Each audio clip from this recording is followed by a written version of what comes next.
आम आदमी पार्टी की बढ़ती लोकप्रियता देख और आम आदमी पार्टी के नेता आदरणीय अरविंद केजरीवाल जी की बढ़ती पॉपुलैरिटी, बढ़ती लोकप्रियता, बढ़ता जनाधार देख भारतीय जनता पार्टी इतना बौखला गई है, इतना घबरा गई है, इतना डर गई है कि अब उन्होंने अपनी सारी एजेंसियों के घोड़े खोल दिए हैं और आम आदमी पार्टी को बदनाम करने के लिए, आम आदमी पार्टी को परेशान करने के लिए और हमारा समय बर्बाद करने के लिए, हमारे रिसोर्सेज बर्बाद करने के लिए हमें नोटिस और समन भेजना शुरू कर दिया है।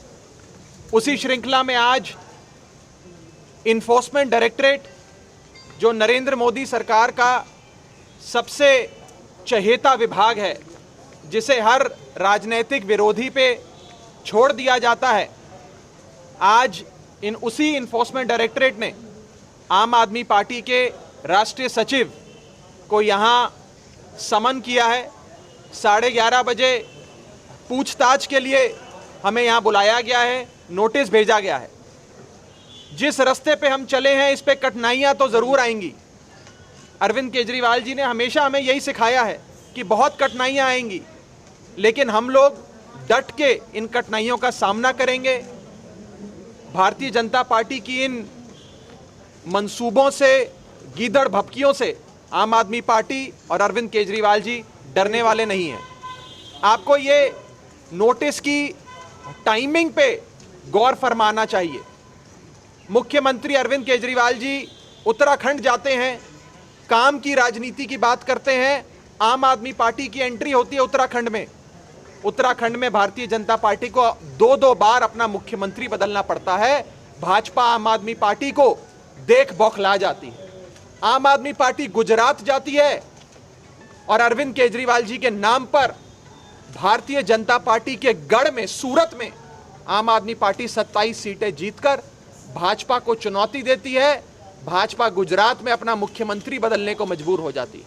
आम आदमी पार्टी गोवा जाती है, कांग्रेस को खदेड़कर मुख्य विपक्ष की भूमिका में आकर भाजपा को चुनौती देती है। आम आदमी पार्टी और अरविंद केजरीवाल जी पंजाब जाते हैं, जहां सारे ओपिनियन पोल दिखा रहे हैं कि आम आदमी पार्टी आने वाले समय में पंजाब में सरकार बनाने जा रही है। स्पष्ट है कि आने वाले उत्तराखंड, पंजाब, गुजरात और गोवा के चुनावों के मद्देनजर भारतीय जनता पार्टी अब आम आदमी पार्टी को परसिक्यूट, परेशान, प्रताड़ित करने के लिए ये षड्यंत्र के तहत हमें नोटिस भेज रही है। मैं आपको ये बात याद कराना चाहूंगा कि बीते 7 सालों में भारतीय जनता पार्टी के एक भी नेता को ईडी का नोटिस नहीं आया, एक भी नेता को भाजपा के ईडी का नोटिस नहीं आया। लेकिन आम आदमी पार्टी को, जब से आम आदमी पार्टी बनी तब से लेकर आज तक हर असेसमेंट ईयर में इनकम टैक्स के नोटिस आए। हमारे 21 विधायकों पर फर्जी मुकदमे किए गए। 20 विधायकों को विधानसभा से निलंबित कर उनकी सदस्यता रद्द करी गई। 450 फाइलें केजरीवाल सरकार की शुंगलू कमेटी को भेजकर जांच करवाई गई। मुख्यमंत्री जी के कार्यालय पर रेड कराई गई, उप मुख्यमंत्री जी के घर पर रेड कराई गई, स्वास्थ्य मंत्री के घर पर रेड कराई गई। यहां तक कि हमारे विधायक सोमनाथ भारती के कुत्ते तक को दिल्ली पुलिस ने अरेस्ट किया। यह है दुर्भावना से प्रेरित भारतीय जनता पार्टी के हथकंडे। लेकिन इन सारे मामलों में जितनी जांचें हुई, चाहे वो 2012, 2015, 2017 में मिनिस्ट्री ऑफ होम अफेयर्स द्वारा किए गई फॉरेन फंडिंग की जांच हो, हर साल हर असेसमेंट ईयर में इनकम टैक्स द्वारा भेजे गए नोटिस हो, हर मामले में आम आदमी पार्टी को क्लीन चिट मिली है। इसलिए क्लीन चिट मिली है कि हम पाक साफ लोग हैं और इन गीदड़ भक्तियों से डरते नहीं हैं। मैं भारतीय जनता पार्टी वालों को कहना चाहता हूं, अगर हमसे लड़ाई लड़नी है तो अरविंद केजरीवाल जी की तरह काम की राजनीति कर कर लोगों के दिल जीतने की कोशिश करो।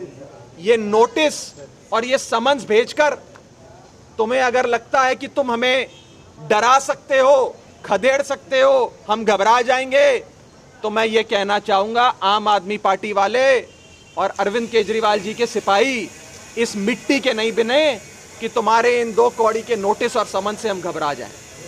अंत में मैं बस इतना ही कहना चाहूंगा कि आम आदमी पार्टी के बढ़ते ग्राफ और अरविंद केजरीवाल जी की बढ़ती लोकप्रियता उत्तराखंड से लेकर गुजरात और पंजाब से लेकर गोवा तक देख भारतीय जनता पार्टी इतना घबरा गई है कि जब वो हमें इलेक्टोरली असैसिनेट नहीं कर सकते तो हमारा कैरेक्टर असैसिनेशन करने को उतर आए। ये नोटिस भेज हमें परेशान कर, प्रताड़ित कर, हमारी छवि को धूमल करने की कोशिश भाजपा कर रही है। मैं भारतीय जनता पार्टी वालों को कहना चाहूंगा, हम हर जांच के लिए तैयार हैं। आज भी हम ईडी के सामने पेश होंगे, हमें कोई चिंता नहीं है। हमारे सारे बही खाते, सारे अकाउंट्स, आपकी सारी एजेंसियां दसियों बार देख चुकी हैं, हमें किसी बात का डर नहीं है। लेकिन अगर लोगों के दिलों में जगह बनानी है, आम आदमी पार्टी को चुनौती देनी है, तो अच्छे काम करके अरविंद केजरीवाल जी की तरह काम की राजनीति करके करो, बदले की राजनीति से ये नहीं होगा। आम आदमी पार्टी पूरे तरीके से रूल ऑफ लॉ में विश्वास रखती है और हम यही प्रार्थना करते हैं कि रूल ऑफ वेंडेटा पॉलिटिक्स हारे और रूल ऑफ लॉ इस लड़ाई में जीते। क्या नोटिस क्या था? नोटिस क्या मिला था? क्या आरोप लगे? देखिए, हमें मात्र 2 पन्ने का नोटिस भेजा गया था जिसमें इन्फोर्समेंट डायरेक्टरेट के असिस्टेंट डायरेक्टर एक अफसर हैं राजा राम मीना साहब, उन्होंने अपने हस्ताक्षर करके ये नोटिस 10 सितंबर को जारी किया था और कहा था कि 22 सितंबर को, यानी कि उस दिन से 12 दिन बाद सुबह 11:30 बजे आम आदमी पार्टी के राष्ट्रीय सचिव किसी फंडिंग के मामले में यहाँ पर आए। मामला क्या है, कौन सा मुकदमा है, कौन सी केस है, कोई एफआईआर भी है कि नहीं है, ऐसी कोई जानकारी हमारे पास नहीं है। हमें तो एक नोटिस भेजा गया कि इन्फोर्समेंट डायरेक्टरेट चाहता है कि अब आप उनकी दरबार में हाजिरी लगाएं।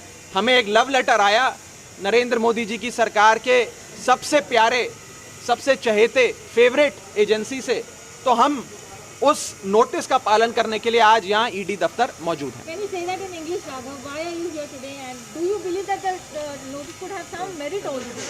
While you trash it, it may also have some merit. Look, in an unending quest to persecute the Aam Aadmi Party, every agency of the Narendra Modi government has been unleashed. This time, and in a first, Aam Aadmi Party has received summons, I would say a love letter from Narendra Modi ji's favorite agency, that is the Enforcement Directorate. I want to tell the Bharatiya Janata Party that Aam Aadmi Party and soldiers of the Arvind Kejriwal brigade don't get scared, don't get perturbed with these notices and summons.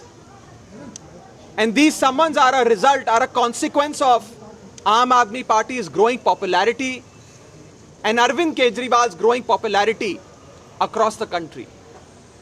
Arvind Kejriwal ji enters the political scene of Uttarakhand and you see that the Bharatiya Janata Party is compelled to replace its chief ministers on more than one occasion.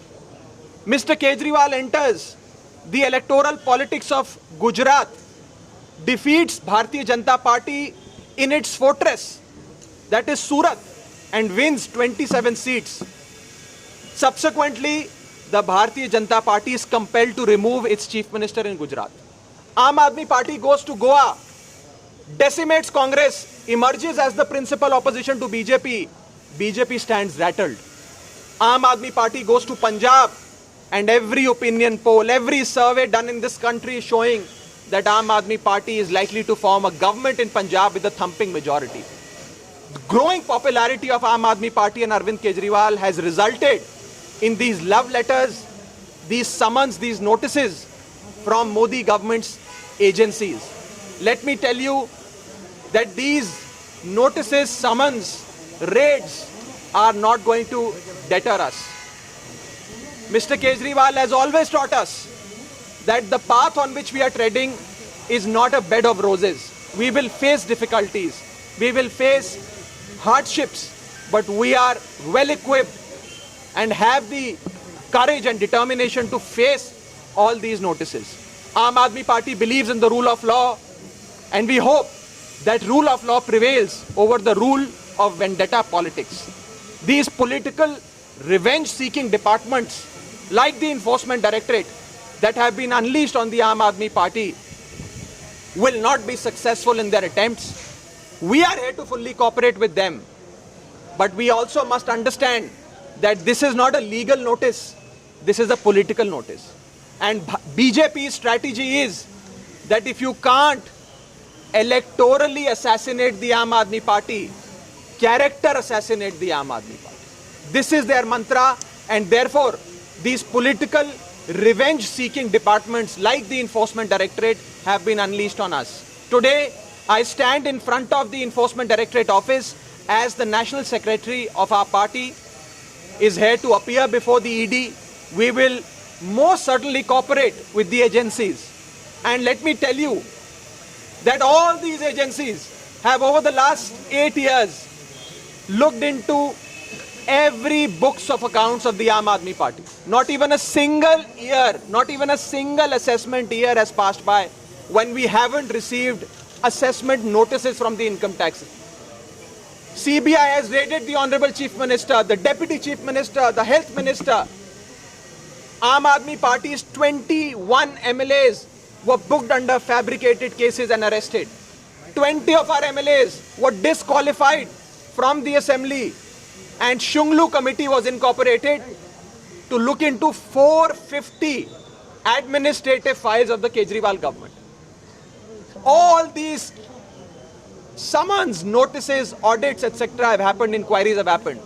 And in each inquiry, Aam Aadmi Party and Aam Aadmi Party's government has received a clean chit.